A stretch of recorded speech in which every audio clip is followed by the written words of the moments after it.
We're here at the maned wolf exhibit with our mammal keeper, Krista Rader. Krista, thank you for joining us today. Anytime, it's a pleasure. Okay guys, now we've got a new baby maned wolf to introduce you to, and we're so excited about this new addition. We are very excited. This is actually the first puppy for either of these guys and the first mating between the two. His name is Inigo, and he was born the very early mornings of December 29th. So next week he'll be 3 months old. Okay, so 3 months old. Now how are the parents dealing with having a little newborn? Well, the first few days were a little touch and go. Rosie was a little stressed out. Didn't really know what to do with Serato, the father, being around, keepers, and the public. But after about the 4th day, she settled down, and she's just been an excellent mother after that.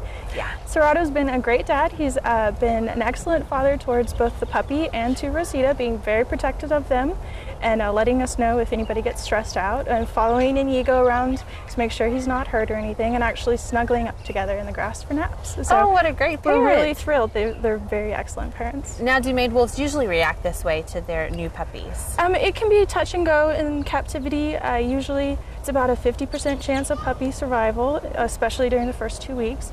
And especially with first-time parents, it's always tricky. So we just wanted to give them every opportunity they could to raise them themselves. We're always on standby to intervene and take them out if needed, but we didn't have to, and we're so very glad. Oh, well, that's so good to hear. Now, maned wolves are from South America. Yes. Okay. And it's a part of this new exhibit called the South American Pampas, and so this is just a really great addition to this new exhibit for everyone to come out and see. Exactly. They can actually see the animals right next door, and it's enrichment for both of them. They can see and smell each other, and it's and a species that they would encounter normally in the wild. So it's great, and it's a good expansion to this side of the zoo. Okay, well, that's really neat. Now, tell us how the new pup is doing. Oh, excellent. He's sometimes can be a little monster. He's getting quite an attitude, especially being the only one. He's spoiled rotten. And he's actually venturing out into the full exhibit now, which is really good for the public can see him. The first few weeks he was, in the den with mom, nursing and stuff. And once he started walking, he stayed more towards the back, but he's venturing out. And so he's learning a lot more sights and sounds and smells, and so we're excited. So if you're lucky, you can see him kind of creep toward, he's getting more comfortable with the public. Exactly. And as he gets bigger and more comfortable with all the noises going on, he'll be just like his parents, out and about, like nothing's a problem. Now, I know you said his physical is coming up next week, so how big do you think he is? He's getting pretty big. We're thinking maybe about 10 to 15 pounds, which should be right around where he should be.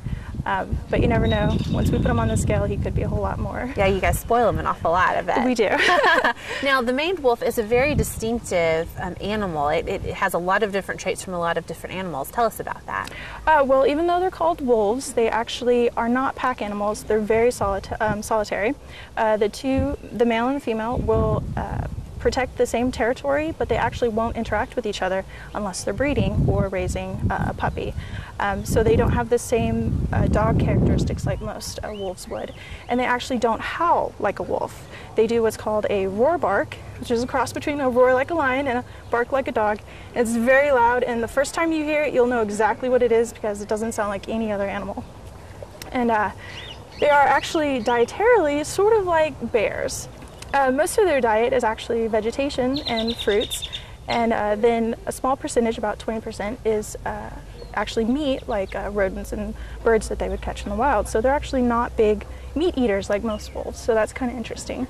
And then they actually use a communal litter box, which Inigo is starting to learn to use, like a cat would. So it makes cleaning up a super breeze. So we just have to go to one spot and clean everything up, which is like the cat. So they're a hodgepodge between a bunch of different species, which is cool. Well, we're glad that Inigo is doing so well, and thank you for sharing all that information with us today.